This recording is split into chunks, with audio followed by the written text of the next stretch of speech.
Welcome to New Life Live with host and founder of New Life Ministries, Stephen Arterburn. New Life Live is dedicated to transforming lives one at a time, thanks to the giving hearts of you, our listeners. Our goal is to provide you with wisdom from God's Word to give you hope and help in life's hardest places. If you have a question you'd like to ask today, our phone lines are open. Call 1-800-229-3000. That number again is 1-800-229-3000. Now here's Steve. Welcome to New Life Live. Hope you're doing well today. I know some of you are really struggling, and that can't be good. And so we wanted to just take a minute and pray for folks, if we could.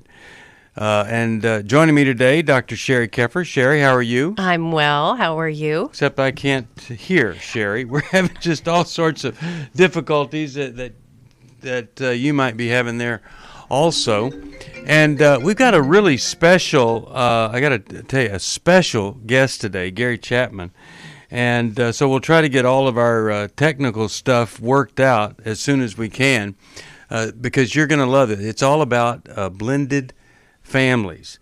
And so we'll have him on in just a little bit. But let me pray for you in case you are struggling with this weather. We've got people, no heat in their home, no heat at work, and it is just horrible out there. So if that's you, let me just pray for you. Lord, I know this is not a good time for a lot of people, and we ask your blessing on them and comfort them and be with them, and we just pray that people will find some way to get warm any way they possibly can.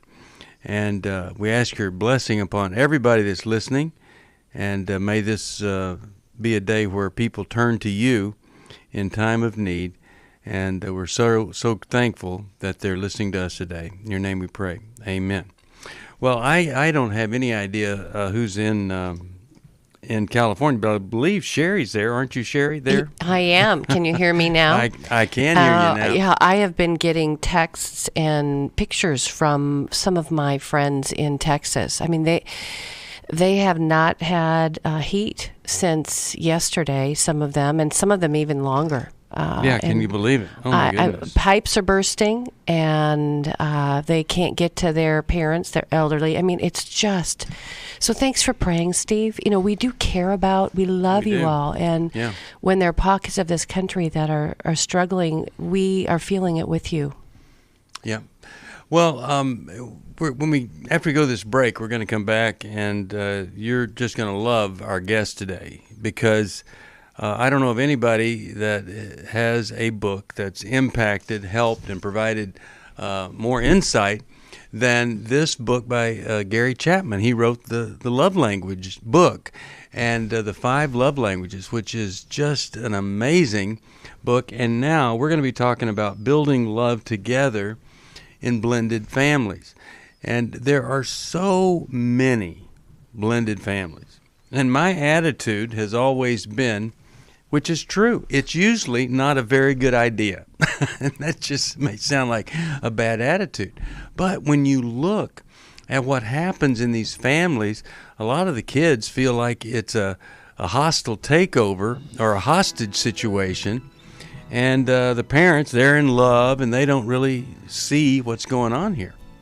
But here's a great book, Building Love Together, in the blended family, and we're going to talk about that and hope that it'll provide some help. And hope we'll take your calls at 1-800-229-3000, 1-800-229-3000. So you come join us for New Life Live. And if you want a copy of this, Building Love Together in Blended Families, well, I think you could just get it by calling 1-800-NEW-LIFE. And, you know, we had Ron Deal on, who's the co-author here. But what a privilege to have Dr. Chapman on, and we'll get to him right after this. First question is going to be, what's the most important thing for people to do before they blend a family? Everybody ought to know that, don't you think? We'll be back after this. Hi, this is Steve Arterburn from New Life Live, and Chris Williams and I are doing the Emotional Freedom Workshop March the 27th. I don't know of anybody that wouldn't benefit from emotional freedom. We're all bound or stuck or struggling in some area. What are we going to do there, Chris? Just really help people get clarity around the places where they're stuck in their life. They sort of circle the same mountain of disappointment over and over and over again. You're going to be able to see that mountain clearly and get to a new place of what we call emotional freedom, which is simply I can feel in the world, build a relationship to it, and know what to do with my experiences. The New Life Emotional Freedom Workshop will be held online Saturday, March 27th. Steve Arterburn and Chris Williams will present information on trauma, depression, codependency, and more. And small group leaders will help you process the information you learn. Call 1-800-NEW-LIFE. That's 1-800-639-5433 or register online at newlife.com.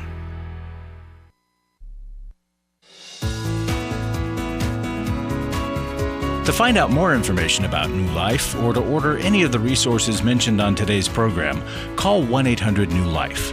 Now back to New Life Live. Yeah, we're back. Steve Arterburn here. Really glad that you're with us today, Dr. Sheri Keffer, and our very, very special guest, Dr. Gary Chapman. And Dr. Chapman, how are you doing today? Are you in bad weather or good? Well, I'm in North Carolina. We have rain, but we don't have snow. We don't have ice, so we're blessed. We're fine. We can take the rain. Okay. Well, I know that you're prepared for rain there, and you don't. Some of these other places, unlike here in Indy, they're just not ready for it, and I'll tell you, it's not good. But I have a bad attitude. I'm in a blended family, and it has just gone so well because we knew a few things before we blended it. But I have a bad attitude about most blended families because people don't prepare for it. So what do you say? If we're truly going to do something and build love together, what's the most important thing for a person to do before they blend a family? Well, I think taking time to be realistic about blended families. And I think many folks jump into a blended family thinking this is going to just be wonderful because we're in love with each other and everything's going to be fine. Yeah. And they don't understand that it takes time for a family to blend.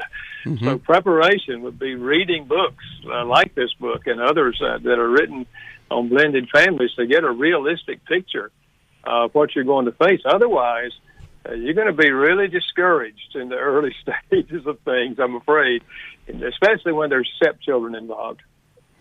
No, that's right. You know, Gary, it's so interesting. We spend so much time, right, with that love affection that we have. I mean, we study them.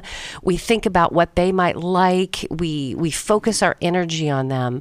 But what we don't do in blended families often is we don't really study the kids. We don't really find out, do they respond to quality time? Are they somebody that would really appreciate some words of affirmation? We give all that. We channel that towards the one we want to marry us. But if we would focus in on the 5 things, the things that you've written about, and really study those kids that potentially will be in our family, it could change a lot of things. Mm-hmm. So, well, it does, because yeah, go ahead. Yeah, I was going to say our deepest need as humans is the need to feel loved by the significant people in our lives. And so these stepchildren are going to be significant people in your life after you marry. And so learning how to effectively communicate love and meet that emotional need for love is a key issue, maybe the most important issue in bringing a family together, to have a sense of being family. Yeah, I think that's right. And, you know, a lot of times in so many areas of life, people have this attitude. It's just all going to work out fine. But as you know and write about, you know, the kids, just the disagreement over them, the friction, the pressure that's caused, I mean, it really does destroy so many relationships. Really, you'd have to say they would have worked out pretty well if they had done the prep work before they blended that family. It's always amazed me that people spend far more time getting ready for their vocation than they do getting ready for their family, their marriage and family. That's true whether it's a first marriage or a second marriage. Yeah, maybe that's right. why people do a better job at their vocation than they do in their marriage and family. But True. yeah, I think looking at some of the dynamics in terms of blended families is really, really important.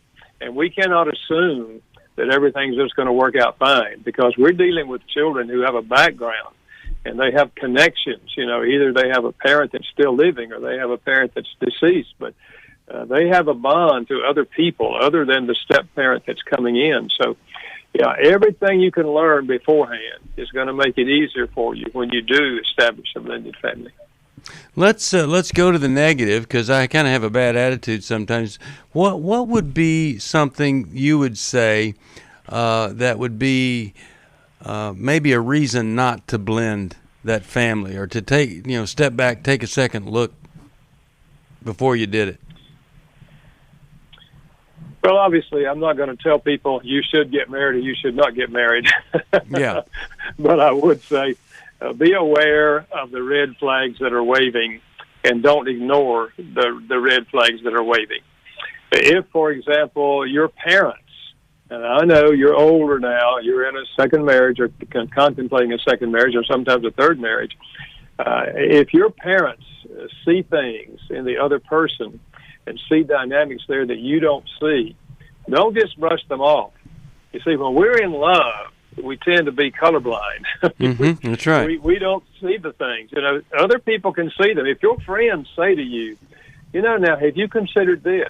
And they share something that they've observed in the other person that you have not observed in the other person, you need to listen to them. You need to take it seriously, because they're likely seeing things you're not seeing. So to ignore those things, you're likely to jump into a marriage that really you should not have jumped into. Yeah, and if your parents or your friends are saying, you're saying how great this person is, and they're saying, have you noticed that they carry an axe with them all the time? And then they might be an axe murderer, and you say, "Oh, I thought that was just their razor, what they used." No, that. I mean, you can just overlook some of the most obvious things, and if you don't have friends that can help you, and family, if you're just out there on your own, you're like one of these people. You'd rather be attached to something sick than not attached at all, and the kids are going to really pay the price for it. And I have had occasions where I have said, I've risked, and I said, don't do it. In cases where the ink hasn't even dried on the divorce certificate, it's that rebound relationship, and you're on a crash course. It's the very opposite from what you said, Gary, when you opened, which was it takes time to build a blended family. Yeah, it does. And what I'd like to know, in your book, you give the 7 principles that take time. And I'm just wondering if we could talk about a couple of those principles that you think are really, really important. I know you think all 7 are important. Yeah. Well, I think one is patience. We've always said patience is a virtue. And I think in building a blended family, it's going to require patience on your part. Because your stepchildren are not necessarily going to respond to you the way you think they would respond. And if there's older stepchildren, who maybe are very upset that their father or mother is even thinking about remarrying, and now they've married this person, and they don't like the idea, they will not warm up to you in a year. Yeah, that's right. I was surprised when we did our research that, and what Ron Deal says, my co-author, that it takes from 5 to 7 years for a blended family to really blend and have a sense of familyness. So that requires patience. And I think as we go into this, we can't just assume that, within a year, everybody's going to be loving each other and everything's going to be fine, because that's not likely true. If it happens, that's incredibly wonderful. But it's not likely to happen because it takes time, especially if there's children involved. Mm-hmm. I want to mention one thing you made me think of, Gary. So I have a blended family as well. And when Kyle and I were dating, our blended family started in the courtship. I didn't even meet Coleman till about 8 months in of dating Kyle, because we didn't want to connect us with his heart if we weren't serious, if there wasn't a good match. And so even waiting there to introduce him, to make it official, right? We met him and his grandparents at the same time. It was more of an honoring step than a quick step of trying to convince him that he should like me or I should like him. Yeah, and I think that's wise, because if it turned out that you didn't marry, and you built a friendship with that stepchild, which would have been the stepchild, and now you pull back and now you're not there, they lost not only their mother, but now they've lost, the second person that they thought loved them. So, yeah, I think it's always wise to hold off on becoming intimate with the children until the two of you decide this is really what God has for us, and you're far more likely to make a wise decision. One of the other things in those 7 principles is that remember that a committed marriage, that is the commitment and the quality of your marriage, is the best motivating factor to help your children warm up to each other and stepchildren warm up to others. And so that's why you have to make the marriage priority, because there will be conflicts. There are conflicts in all marriages. But there will be conflicts in this blended family, and often those conflicts are over children. And sometimes we end up putting our children in a place of priority, and it splits our marriage. It drives us apart. So we have to make marriage the priority. That doesn't mean we're going to ignore the children. No. But it does mean we have to see our relationship as being a priority, and it's the best thing we can do for our children, to give them a model of a mom and dad who love each other, who's supportive of each other, who listen to each other, and who process life together. That model is super important. All right. Well, I'm so grateful that you're with us. We've got some calls that are calling in here, and I'll just encourage you to call us, 1-800-229-3000. Why don't we go to Darlene, see what is on the heart of Darlene, St. Mary County, Maryland, listening on WAVA. Darlene, you're on. How are you today? Hi. I'm doing okay. My heart's bruised. I lost my husband December 2018, 34 years suddenly. Our marriage wasn't the greatest. He chose to exit the marriage in our bedroom about 10 years prior, but I honored my wedding vows, and I have 3 grown children, and I've been dating somebody for a year now, and they pretty much gave me an ultimatum. I was close with my children. I have a 4th grandchild on the way. I'm 57, and my boyfriend is 58.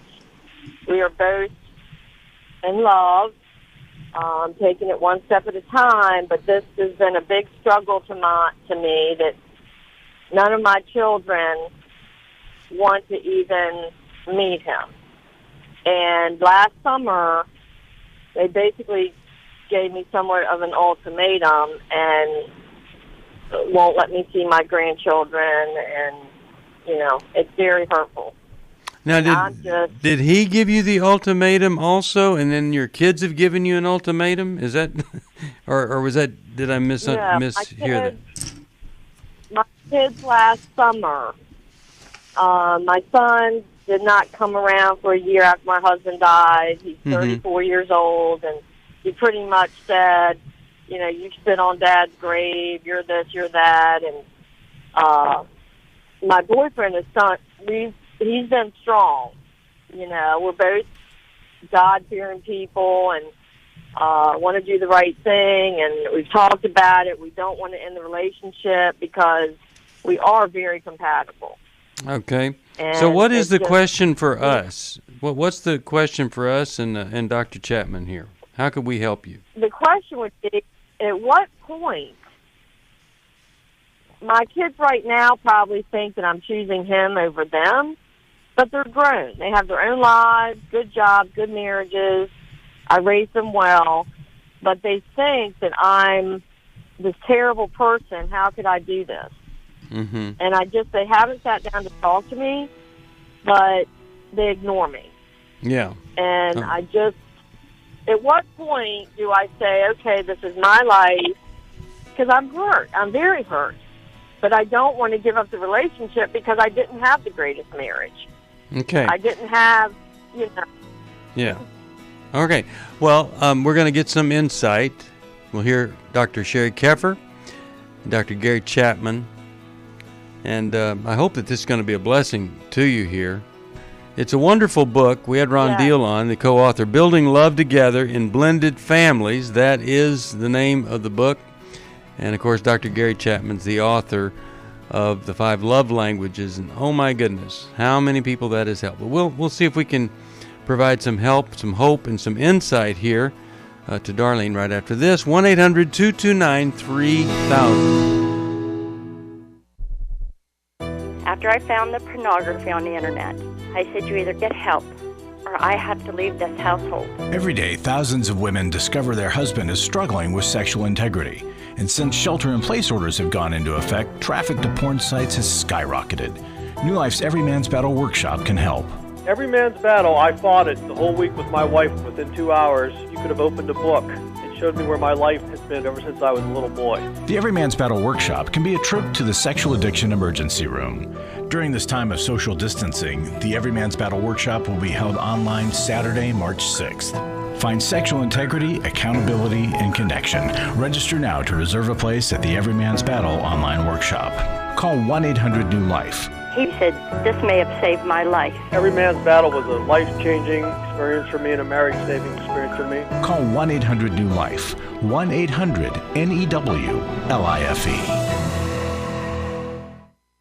Hi, this is Steve Arterburn, and for 30 years, New Life has been the most trusted name in Christian counseling. Your ministry has saved my life. If you struggle with emotional hurt, family or marriage problems, the pit of depression, or the pain of addictions, we can help. I'm down 100 pounds now from what I was. You guys are awesome. You're a blessing to America. Our treatment programs provide clinically appropriate solutions from licensed professionals, all in a biblical framework. I have had problems with alcohol. I think God has ordained this place to be His. You don't have to be a prisoner of your pain. Help is available at 1-800-NEW-LIFE. She tells me that I'm a new man, and I feel like a new man. It worked for me, and it can work for them too. This time it is different. If you're ready to take the first step toward genuine spiritual and emotional healing, please call us today at 1-800-NEW-LIFE. God can open the door to a better tomorrow right now. Call 1-800-NEW-LIFE. That's 1-800-639-5433.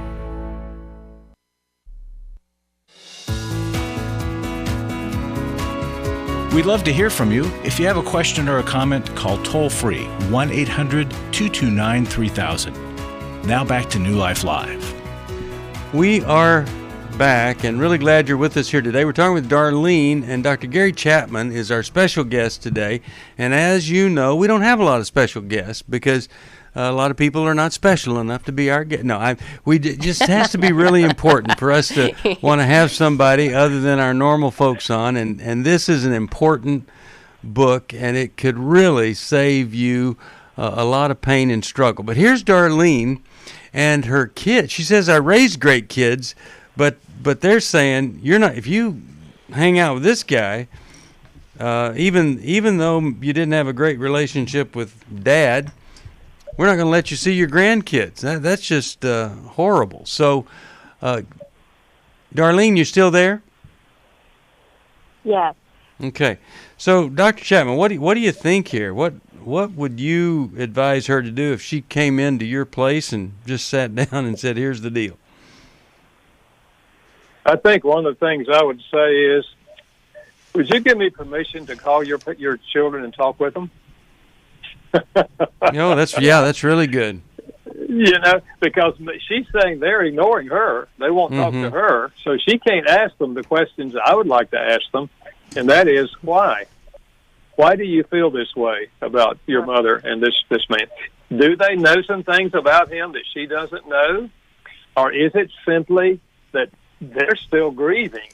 Because I'm not sure exactly when her husband died, but we're told it takes about 2 years after the death of a spouse for us to get back on level ground emotionally, having processing the grief. And they may still be processing the grief of the loss of their father, and here they see you just walking out of the scene. In their minds, you're just leaving Dad, and you're going to somebody else so quick. Why would you do that so quickly?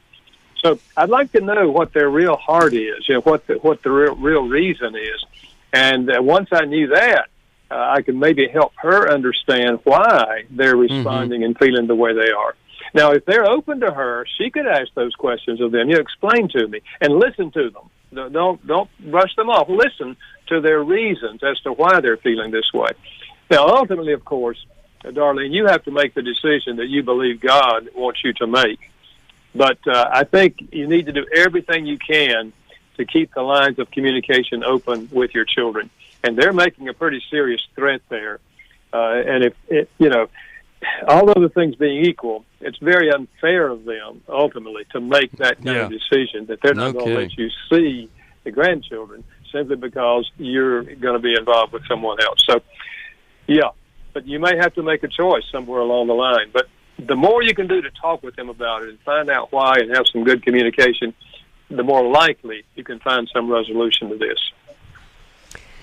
Sheri, what do you think? My oldest son just refuses to have anything. I reach out to him since last August, and he won't respond back to me.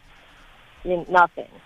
But I think what it is because my son was gone for 13 years, and he told me he didn't know that Dad and I were in separate rooms, and Dad didn't want to be, he didn't know, and he felt I should have told him. And I'm like, that's my business, but I just feel like kids grieve differently than spouses. And they're putting their grief on the level of where I should be. So can I jump in? Can I jump in with you a little bit, Darlene? Because I'm going to risk with you a little bit. I think having your spouse move to another bedroom for a decade. He moved to another bedroom. That had to be incredibly painful. That had to hurt your heart. You probably wondered, what is he doing in there? Why doesn't he want to be with me? And yet, as you told us, you kept your vow. But because of the hurt and the wound that you felt when he exited the bedroom and the confusion around that, in a marriage, what that can breed is hurt, resentment, contempt, fear, a lot of things. So when he actually passed away, there must have been some element of relief for the pain that you felt every day when you went to bed. Now, one thing that I had really thought and forgiven. I had.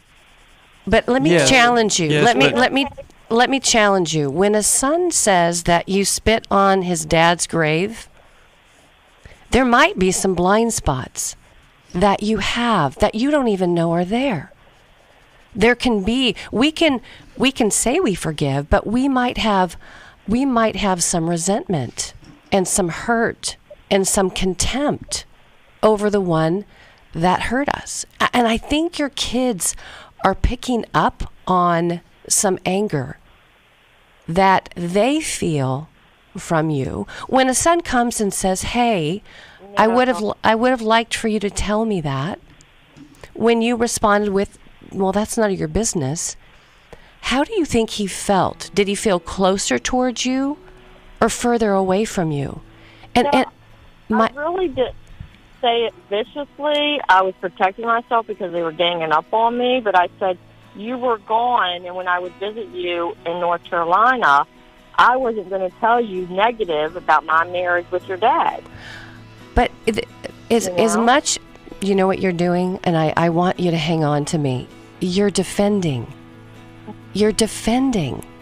And when we defend and we are trying to protect ourselves, we're not coming with a vulnerable heart.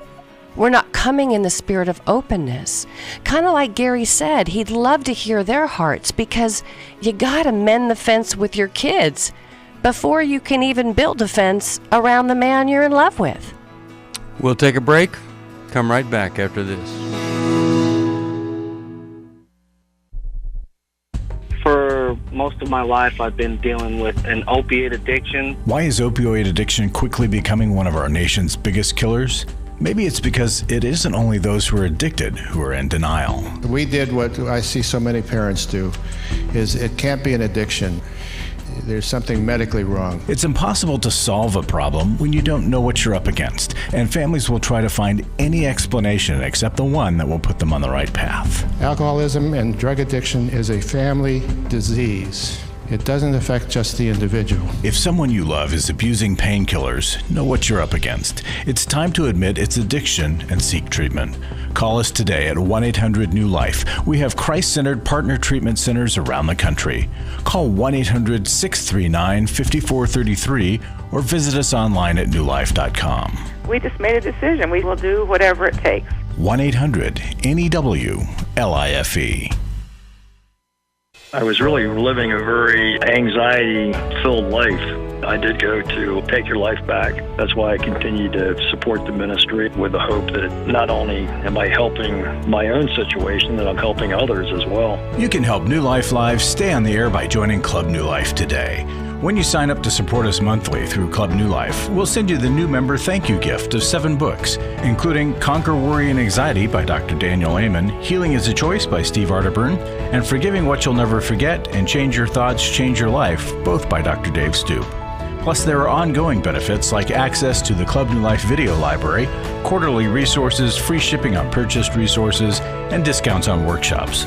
Call 1-800-NEW-LIFE. That's 1-800-639-5433. Support Club New Life, and together we can help hurting people find help and hope in life's hardest places. Call 1-800-639-5433 to join Club New Life today.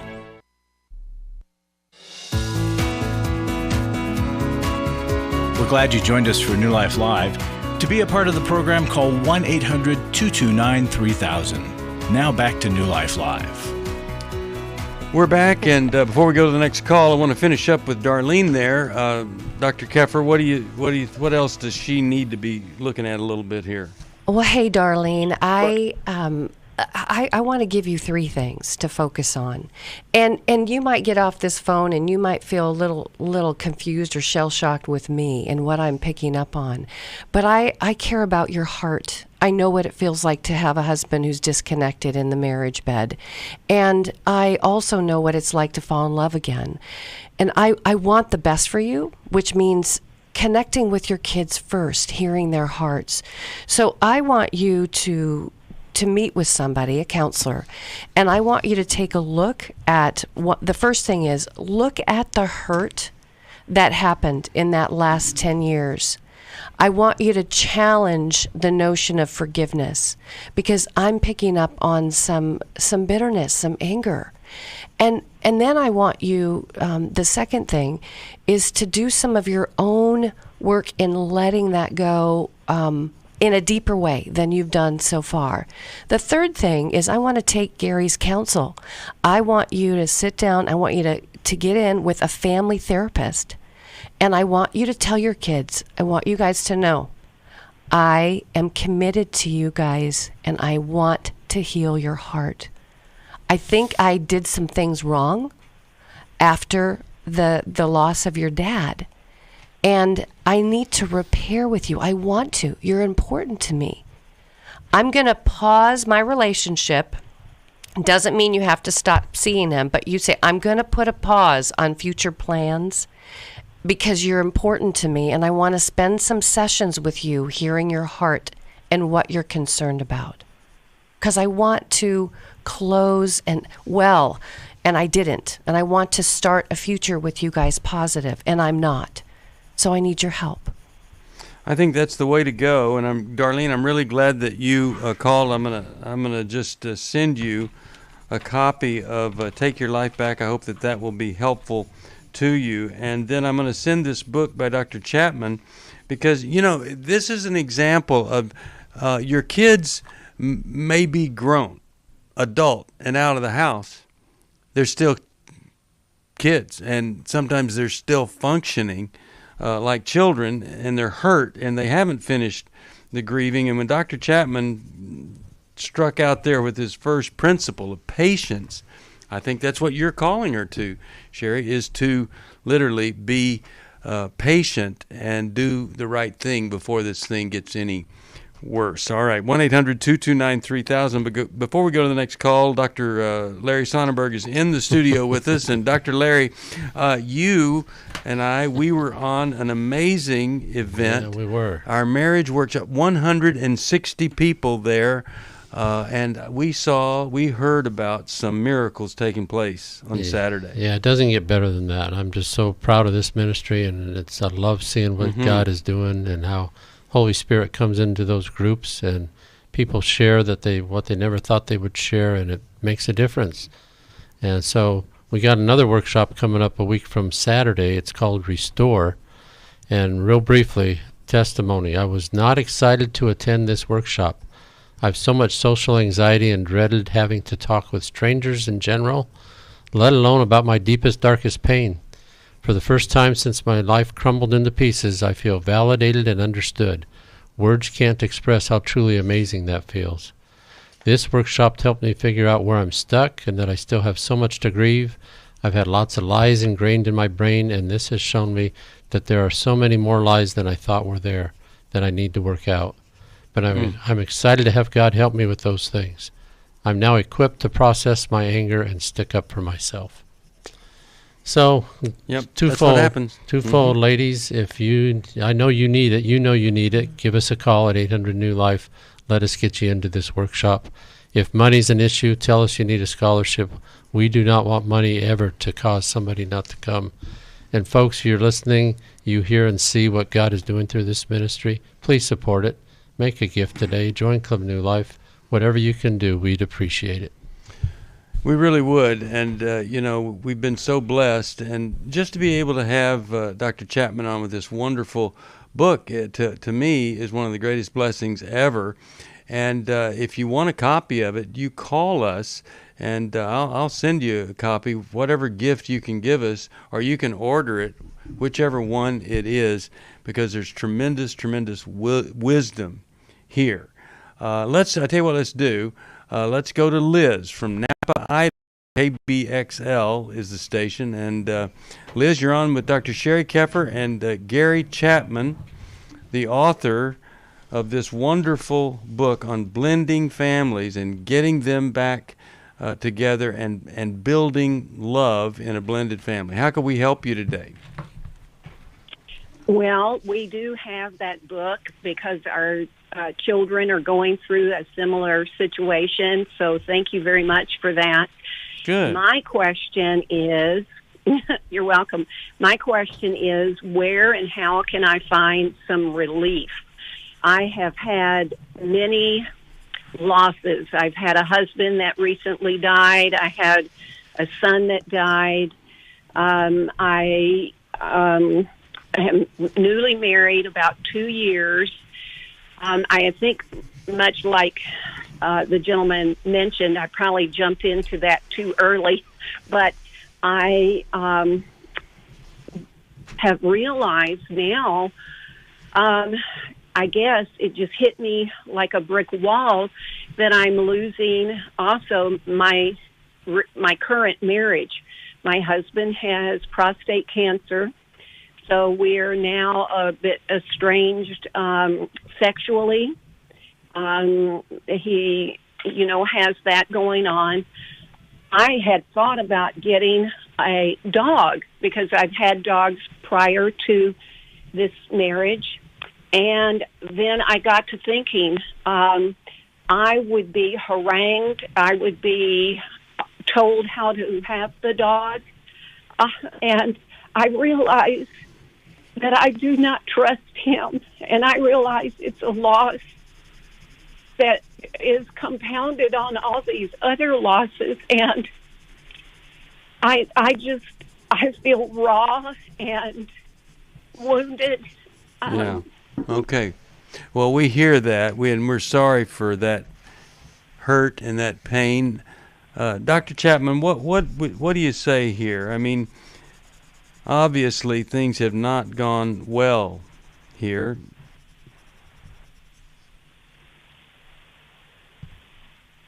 Jerry, well, go ahead, Sheri. I don't know if he's... Yeah, so let me just jump in. First off, I am so sorry, Liz, at the amount of loss you've had with your son and then your husband, your former husband.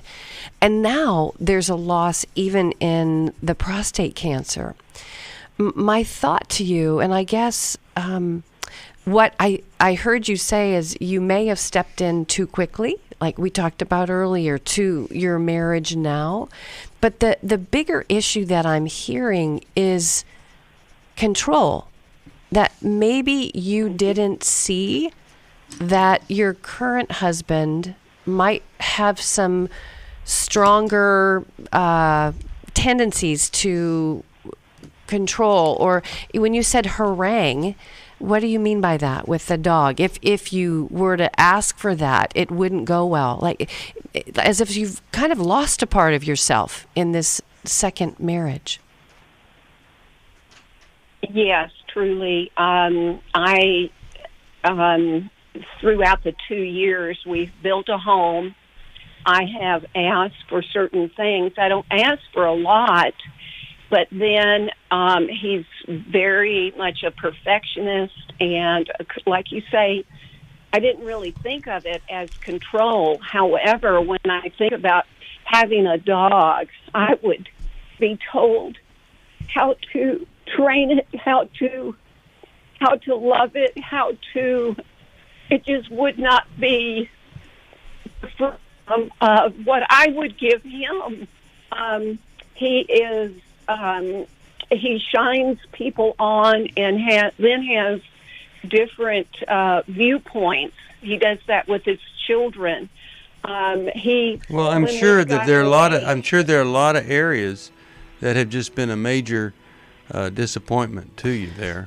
But this is what can happen early on, is we can begin to focus our disappointment on him instead of, my dear, what is going to be your number one task is, one, grieving what you can't have, which is very different.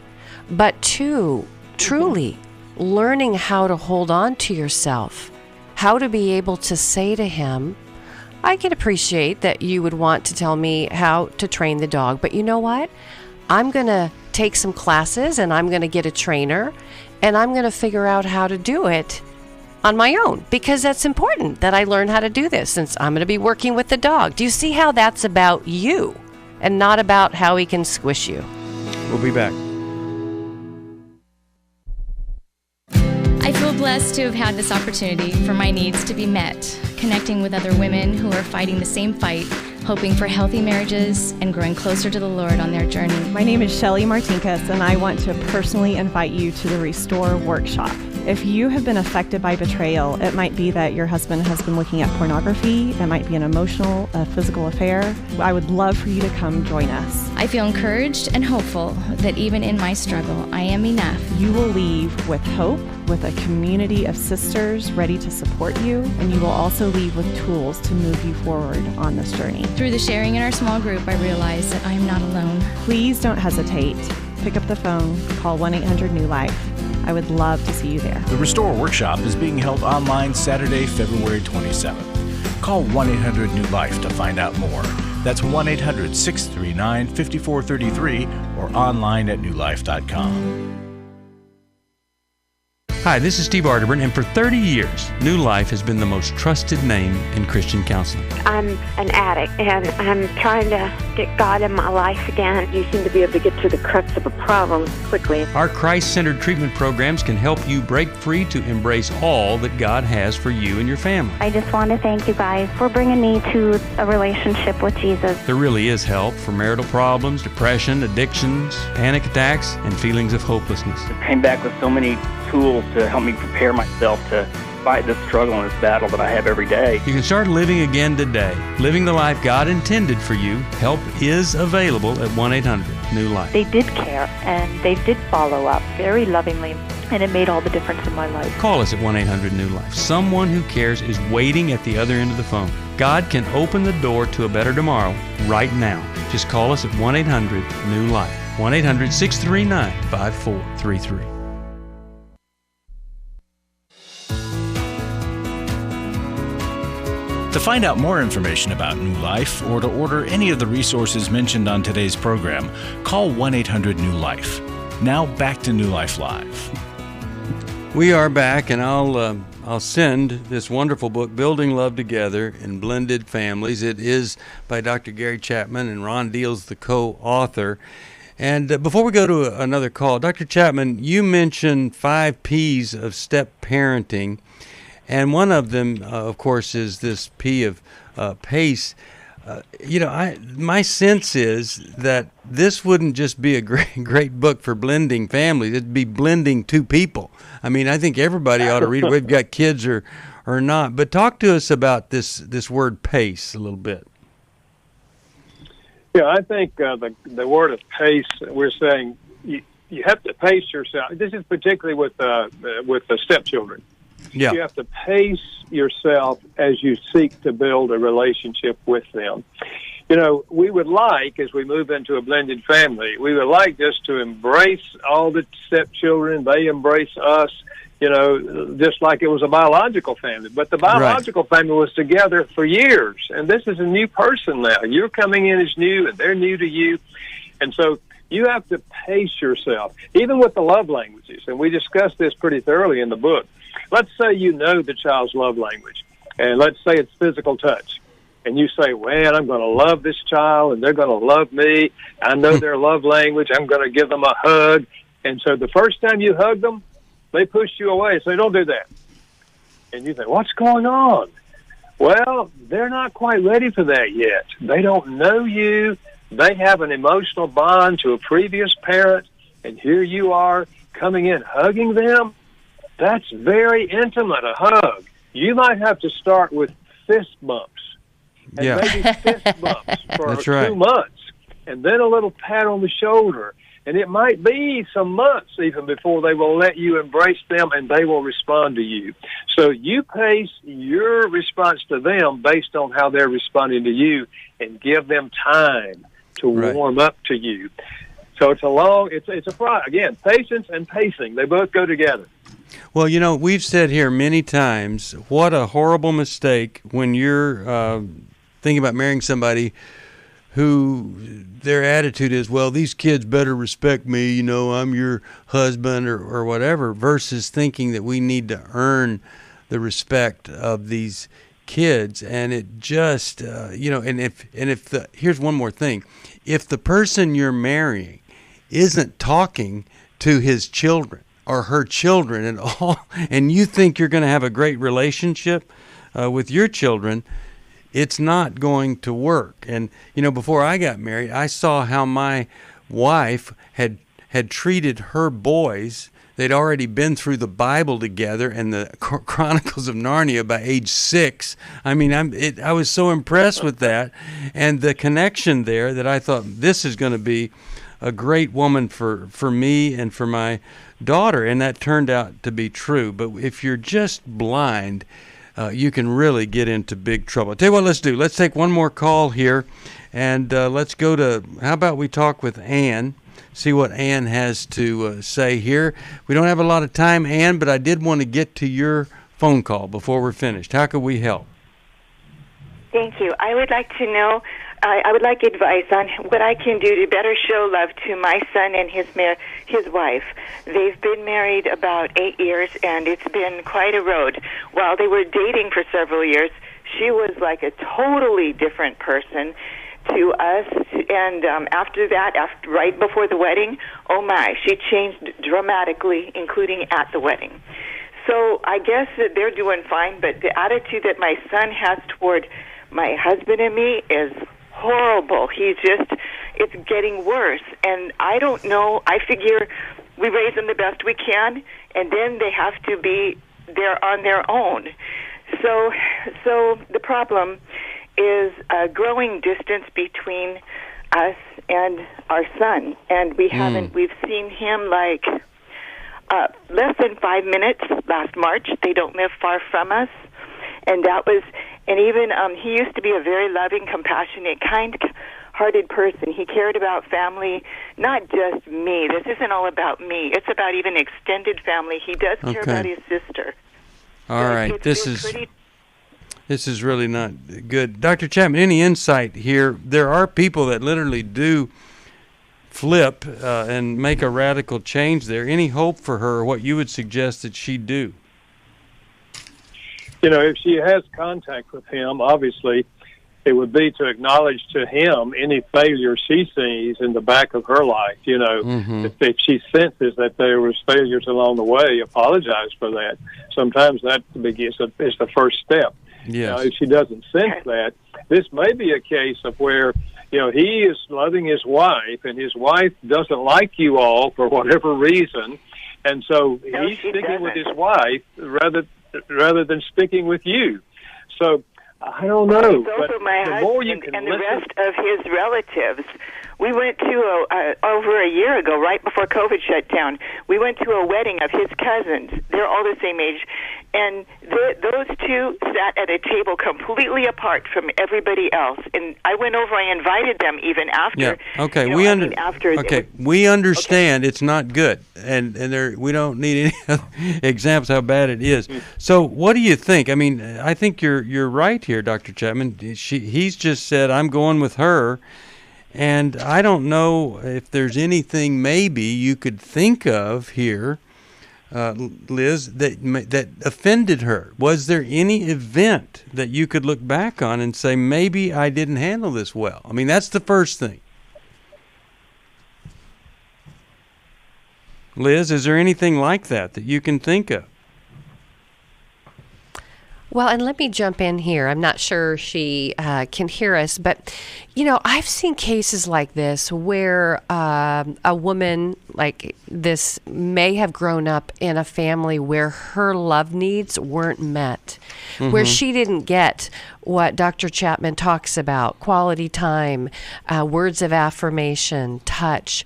So she gets married to this young man, and that man becomes her host. It's like she's, leeching on with love, and will just suck the love out of him. But that can feel so horrible and sad to the whole family system because you're watching it happen.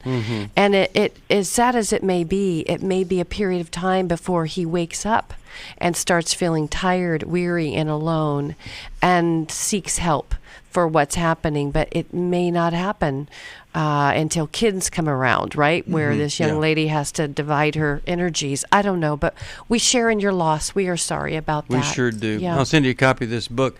And Dr. Chapman, thank you for being with us. I'm not a secret admirer of yours. I'm very open about it, and really appreciate the contribution that you've made to this world. And I hope and pray if people haven't read about those love languages, you would get a copy of the 5 love languages. Mine happens to be touch and more touch. But here's a great book, Building Love Together in Blended Families. And even if you don't have kids and you're thinking about getting together, this is a great book, Building Love Together in Blended Families. And if you're putting a family together and you have kids, you're trying to do this, and you don't, if you don't get this book, it's malpractice. That's what it is, because it's here. You can call us at 1-800-NEW-LIFE and get a copy of it. And Dr. Chapman, I hope you feel the appreciation that we have for you, and that you have many more years of ministering to folks. And to all of you New Life listeners, thank you for listening to us. If you need some help, it's 1-800-NEW-LIFE. Dr. Sheri and I will do another program right after this at 1-800-229-3000. You can join us. I hope you have a great day. Stay warm. We're praying for all you folks that it's really tough out there. We understand, and we pray the best. We pray for heat for you. God bless you. See you next time. Thanks for listening.